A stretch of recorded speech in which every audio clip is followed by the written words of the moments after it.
10 by 8 का एक छोटा सा कमरा, बाहर बूटों की आवाज़ है, गोया कोई कमरे की तरफ बढ़ा चला आ रहा हो।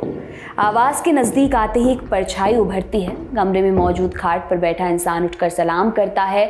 बूट पहने एक अंग्रेज़ अफसर आया है। वो हिकारत की नज़र से देखता है और इशारे से उसे वहीं बैठ जाने का आदेश देता है जहाँ से वो उठा था। वो व्यक्ति खाट पर जाकर बैठ गया है। अभी कुछ बरस पहले तक ही तो इस व्यक्ति के एक इशारे पर बात सुनी जाती थी, पर आज बाहर खड़े पहरेदार तक उसे अनसुना करते हैं। इसके 30 दिन बाद इस व्यक्ति को फांसी दे दी गई और इसका नाम था सद्दाम हुसैन। इराक का तानाशाह, कुर्दों का हत्यारा सद्दाम हुसैन।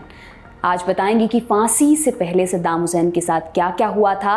साथ ही होगी 19 बरस के एक रेंजर की कहानी जिसके 2 पांव कट गए हैं, लेकिन वो सांकेतिक भाषा में लिख रहा है, मैं ठीक हो जाऊंगा। और इसके 1 बरस बाद वो अपने साथियों को पुलअप्स की चुनौती देता है। और एक एडमिरल पूरी किताब इसी बात पर क्यों समर्पित कर रहे हैं कि सुबह उठकर अपना बिस्तर बनाइए, आपकी जिंदगी बदल जाएगी। नमस्कार, मेरा नाम दिव्यांशी सुमराव है। आप देखना शुरू कर चुके हैं किताबों से जुड़ा हमारा डेली शो किताबी बातें, यानी रोज की एक किताब और उसके किस्से। इस कड़ी में आज हमने पढ़ी अमेरिकी नौसेना से रिटायर्ड एडमिरल विलियम एच मैक्रवन की किताब मेक योर बेड। इसका हिंदी अनुवाद भी उपलब्ध है जिसे छापा है मंजुल प्रकाशन ने। अनुवादक हैं महेंद्र नारायण।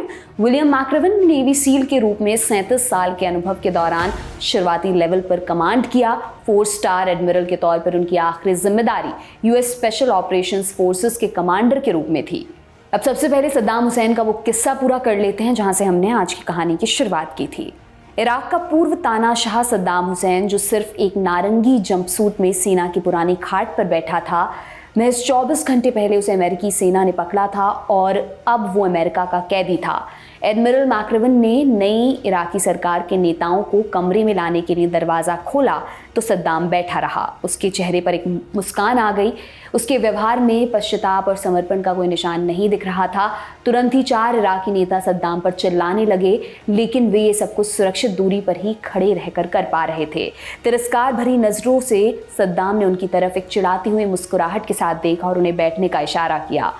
पूर्व तानाशाह से अब भी डरते हुए उन सभी ने एक एक फोल्डिंग चेयर पकड़ी और अपनी अपनी जगह पर बैठ गए।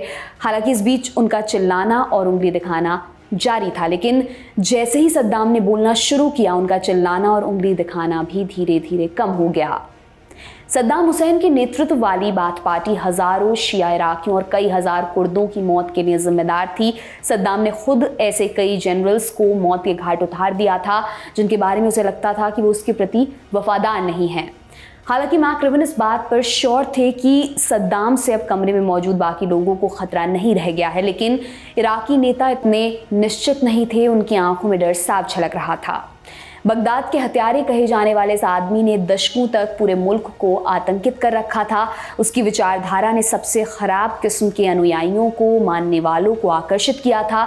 उसके कातिल गुंडों ने बेगुनाहों के साथ क्रूरता की थी और हजारों लोगों को देश से भागने पर मजबूर कर दिया था।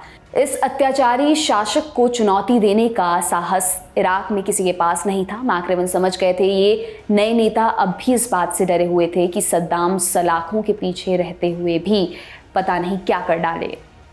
अगर इस मुलाकात का मकसद सद्दाम को ये बताना था कि अब वो सत्ता में नहीं है, तो ये मकसद नाकाम हो गया था। उस छोटी सी मुलाकात में ही सद्दाम नए शासन को डराने में कामयाब हो गया था। वो पहले से कहीं ज़्यादा आत्मविश्वास से भरा लग रहा था।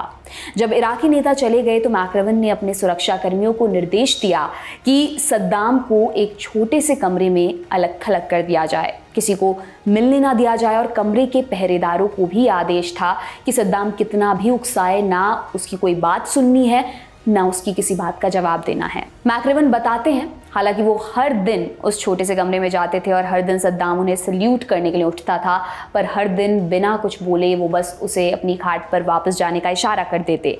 मैक्रवन एक साफ मैसेज देना चाहते थे कि अब सद्दाम खास नहीं रह गया था। वो अब अपने आसपास के लोगों को डरा नहीं सकता था। वो अब इराक की जनता में डर पैदा नहीं कर सकता था। उसके आसपास चमचमाता महल नहीं रह गया था। दासियां, नौकर और जनरल्स नहीं रह गए थे। सत्ता जा चुकी थी। उसके शासन की पहचान बन चुका अहंकार और अत्याचार सिरे से खत्म हो चुका था। अमेरिकी सैनिक उसके अत्याचार के सामने खड़े हो चुके थे और अब वो किसी के लिए खतरा नहीं रह गया था। बेसिकली एक मनोवैज्ञानिक गेम था जिसमें सद्दाम को ये महसूस करवाना था कि ही इज़ नथिंग, कि अब वो कुछ नहीं है। इस घटना के 30 दिन बाद मैक्रवन ने सद्दाम हुसैन को सैन्य पुलिस की एक इकाई में ट्रांसफ़र कर दिया और 1 बरस बाद उसे इराक में किए गए अपराधों के लिए फांसी दे दी गई। एडमिरल ने कंक्लूडिंग रिमार्क्स देते हुए लिखा है कि आतंक के जरिए किसी देश पर शासन करने वाले तानाशाह ऐसे ही होते हैं। वो डराने धमकाने के दम पर ही फलते फूलते हैं। वो लोग डरपोक और कमज़ोर दिल वालों से ही अपनी ताकत हासिल करते हैं। इसलिए आपको बहुत हिम्मतवार इंसान बनना होगा। ऐसा साहस हम सबके अंदर होता है और थोड़ी सी कोशिश के बाद आप इसे बहुतायत में पाएंगे। इसी तरह की एक और कहानी हम मैक्रवन की जानिब से आपके लिए लेकर आए हैं। एक दिन देर शाम उन्हें खबर मिली कि उनके एक सैनिक ने प्रेशर प्लेट माइन पर पांव रख दिया और धमाके में बुरी तरह घायल है। उसे हवाई रास्ते से उनके मुख्यालय के पास के अस्पताल ले जाया गया है, जो स्पेशली युद्ध के सैनिकों के लिए बना था। Ranger regimental commander colonel Erik Kurilla और वो खुद जल्दी से अस्पताल में सैनिक के कमरे में पहुंचे। जब वो पहुंचे तो देखा कि वो सैनिक अस्पताल के बिस्तर पर लेटा था। उसके मुंह और छाती पर ट्यूब फैली हुई थी। विस्फोट से उसके हाथ और चेहरा जल गया था। उसके ओढ़ने के लिए रखा कंबल बिस्तर पर उस जगह सपाट पड़ा था जहां आमतौर पर उसके पैर होते थे। उसकी ज़िंदगी अब हमेशा के लिए बदल चुकी थी। मैक्रवन बताते हैं कि उन्होंने अफ़गानिस्तान के युद्ध के दौरान अस्पताल के अनगिनत दौरे किए। युद्ध के अगवा के रूप में उनकी ट्रेनिंग होती है कि वो मानवीय पीड़ा को अपने ऊपर हावी ना होने दें। वो जानते हैं कि ये तो लड़ाई का हिस्सा है। सैनिक घायल होते हैं, वीर गति को प्राप्त होते हैं। हालांकि उन्हें वो रात कुछ अलग तरह की लग रही थी। सामने लेटा हुआ वो रेंजर काफ़ी जवान था। मैक्रवन के 2 बेटों से भी कम उम्र थी उसकी। वो 19 साल का था। नाम था एडम बेट्स। महज 1 सप्ताह पहले वो अफ़गानिस्तान पहुंचा था और ये उसका पहला अभियान था। उन्होंने झुककर अपने हाथों से उसके कंधे को छुआ। रेंजर कुछ शांत और बेहोश लग रहा था। उन्होंने 1 मिनट के लिए विचार किया, थोड़ी प्रार्थना की और वापस जाने ही वाले थे कि नर्स उस सैनिक की तीमारदारी के लिए आ गई।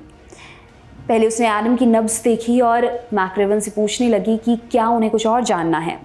नर्स ने बताया कि एडम के दोनों पैर काट दिए गए थे और उसे विस्फोट में गंभीर चोटें आई थीं, लेकिन उसके बचने की संभावना काफ़ी ज़्यादा थी। मैक्रवन ने रेंजर बेट्स की अच्छी देखभाल करने के लिए नर्स को थैंक यू कहा और साथ ही कहा कि जब बेट्स होश में आएंगे तो वो फिर से आएंगे। नर्स ने कुछ उत्साह से बताया कि होश में ही है। इतना कहकर उसने रेंजर बेट्स को धीरे से हिलाया, जिसने अपनी आंखें हल्की सी खोली और मैक्रवन को पहचान लिया। नर्स ने बताया कि ये अभी बोल नहीं सकते, इनकी माँ भी सुन नहीं सकती थी और वे सिर्फ सांकेतिक भाषा जानते हैं। उस नर्स ने मैक्रवन को एक कागज़ का टुकड़ा दिया जिस पर सांकेतिक भाषा के कई प्रतीक गड़े हुए थे। मैक्रवन ने लगभग 1 मिनट रेंजर बेट्स से बात की। इस दौरान वो सही बात कहने की ताकत जुटाने की कोशिश ही कर रहे थे, क्योंकि उन्हें समझ नहीं आ रहा था कि बात क्या की जाए। मैक्रवन ने बाद में लिखा, आप एक ऐसे नौजवान से क्या कह सकते हैं जिसने अपने दोनों पैर अपने देश की सेवा करते हुए खो दिए हों। उसके भविष्य के बारे में आप उसे कैसे उम्मीद दे सकते हैं। विस्फोट की वजह से बेट्स का चेहरा सूजा हुआ था। उनकी आंखें लाल चकत्तों और पट्टियों के बीच मुश्किल से दिखाई दे रही थीं। कुछ देर वो मैक्रवन को देखते रहे। उन्होंने अपने सीनियर के हाव भाव में मौजूद करुणा महसूस की होगी। वो हाथ उठाकर साइन करने लगे। धीरे धीरे दर्द के साथ कागज़ के उस टुकड़े पर बेट्स ने लिखा, मैं ठीक हो जाऊंगा, और फिर वो सो गए। मैक्रवन ने किताब में दर्ज किया है कि उस शाम जब वो अस्पताल से निकले तो रोए बिना नहीं रह पाए। एडम बेट्स को अपनी सेवा पर गर्व था। उन्होंने इसके लिए कोई शिकायत नहीं की, एक बार भी नहीं। अफगानिस्तान के इस अस्पताल दौरे के 1 साल बाद वो 75वें ranger regimental change of command बन गए। वहीं पर उनकी मुलाकात हुई रेंजर बेट्स से, जो अपनी वर्दी में तेज तर्रार दिख रहे थे और अपने नए कृत्रिम पैरों पर खड़े थे। मैक्रवन ने सुना कि बेट्स अपने कई साथियों को पुलअप्स की चुनौती दे रहे हैं। तमाम तरह की सर्जरी और दर्दनाक पुनर्वास से गुजरते हुए बेट्स ने नए जीवन के साथ तालमेल बैठाया था और कभी हार नहीं मानी। वो हंस रहे थे, मजाक कर रहे थे, मुस्कुरा रहे थे और जैसा कि बेट्स ने अपने सीनियर से वायदा किया था, वो ठीक हो चुके थे। किताब का दावा है कि अगर आप अपने जीवन को बेहतर बनाना चाहते हैं, उसकी क्षमताओं का भरपूर इस्तेमाल करना चाहते हैं, तो उसकी शुरुआत अपना बिस्तर ठीक करके कीजिए। हम सभी समझते हैं कि जीवन कठिन है और कभी कभी ऐसा भी होता है कि दिन में जो होना होता है उसको आप बिल्कुल भी नहीं रोक सकते। एक फ़ौजी के तौर पर आपके दिन लंबे और परेशानी से भरे होते हैं। ऐसे में आप किसी ऐसी चीज़ की तलाश करते हैं जो आपको सुकून दे सके, जो आपको अपना दिन शुरू करने के लिए प्रेरित कर सके। कभी कभी आपका बिस्तर बनाने का सरल काम भी आपको दिन शुरू करने का ज़रूरी साहस दे सकता है और इसे ठीक से निपटने लायक संतुष्टि भी दे सकता है। सीख यही कि अगर आप अपने सपनों को छोड़ने से इनकार करते हैं, अपनी मुश्किलों के खिलाफ मजबूती से डटे रहते हैं, तो आपका जीवन आपके मुताबिक ही होगा। और हम यानी लल्लन टॉप, हम चलते हैं आपके मुताबिक। आपका आदेश है कि रोज़ एक किताब पढ़ी जाए, सो पूरे मन से लगे हैं इसमें। आज की कहानी यहीं पर समाप्त होती है। इस एपिसोड को लिखा था हमारे साथी दीपक तेंगुरिया ने। ये एपिसोड आपको कैसा लगा हमें कमेंट बॉक्स में ज़रूर बताएं। देखते रहिए दी लल्लन टॉप। बहुत बहुत शुक्रिया।